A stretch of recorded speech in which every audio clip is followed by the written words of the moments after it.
শুভ সকাল বন্ধুরা, তোমরা কেমন আছো? আশা করি ভালো আছো, আর আমিও ভালো আছি। আজকে রবিবার, তনুর আজকে পরীক্ষা আছে, তো সকাল সকাল উঠে আমি খাবার তৈরি করতে ব্যস্ত হয়ে গেলাম।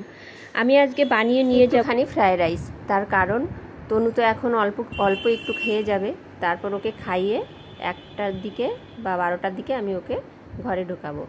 ওই জন্য একটু ওর জন্য টিফিন নিয়ে যাচ্ছি, তার সঙ্গে আমাদের জন্যেও। তাই এর মধ্যে দিয়ে দিলাম গাজর কুচি, বিনস কুচি, পেঁয়াজ কুচি আর কাঁচা লঙ্কা কুচি। সব কিছু দিয়ে সুন্দর করে ভেজে নেব।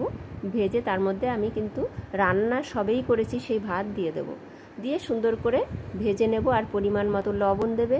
আর যদি মনে করো একটু হলুদ করবে, তাহলে সামান্য পরিমাণে হলুদ দেবে। দিয়ে এইভাবে নেড়ে চেড়ে টিফিন বক্স ভরে কিন্তু নিয়ে যাব। খুব ব্যস্ততা আজকে, আর এই যে বেরিয়ে পড়েছি রেডি হয়ে তনুকে নিয়ে। আমাদের সঙ্গে যাচ্ছে দীপ। এত ব্যস্ত বাবা, নাকে মুখে ঠেকে গেল মনে হচ্ছে, এত হুটোপাটা করে আজকে বেরোলাম। কারণ আজকে এমন একটা জায়গায় যাচ্ছি, সেখানে আমি আগে কখনো যাইনি। এই যে দাঁড়িয়ে আছি টোটোর জন্যে। যখনই কোনো পরীক্ষা থাকে তখন ওর থেকে টেনশান বেশি হয় আমার, যে সেই জায়গাটায় গন্তব্যস্থলে সঠিকভাবে আমরা পৌঁছাতে পারবো কি না। সেই জন্য হুটোপাটা লেগে যায়। প্ল্যাটফর্মে চলে এসেছি, আমাদের ট্রেন আসার অপেক্ষায় দাঁড়িয়ে রয়েছি আমরা। ট্রেন থেকে নেমে আবার আমরা চাকদা থেকে বাসে উঠব। বাসে বেশ অনেকটা সময়ই লাগলো। চলে এসেছি স্কুলের সামনে। এই যে ওরা লাইন দিয়ে সব ভিতরে ঢুকছে, আর আমরা বসে আছি এই পাশে।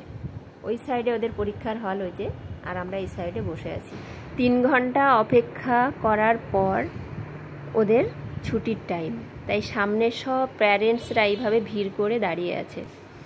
এতবার করে বলছে আপনারা একটুখানি সাইড দিন, সরে দাঁড়ান, সামনে দিয়ে না হলে বাচ্চাগুলো কি করে বেরোবে। কে কার কথা শোনে, যে যার মতো দাঁড়িয়ে আছে। আর এই যে বাচ্চাগুলো সেই ভিড় ঠেলে ঠেলে বাইরের দিকে বেরোচ্ছে। তনু আমাকে খুঁজে পাচ্ছে না ভিড়ের মধ্যে আমি কোথায়। অবশেষে তনুর সঙ্গে আমার দেখা হলো।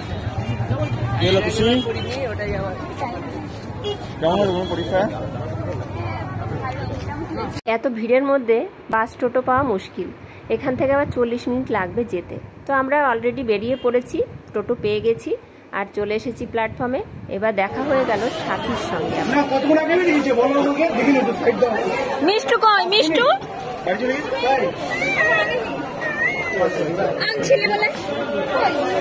কিছুটা সময় ওর সঙ্গে দাঁড়িয়ে গল্প করে তারপরে বাড়ির দিকে চলে আসলাম। আজকে প্রচণ্ডই ক্লান্ত। আজকের ব্লগটা এখানে শেষ করছি। তোমরা ভালো থেকো, সুস্থ থাকো। দেখা হবে পরের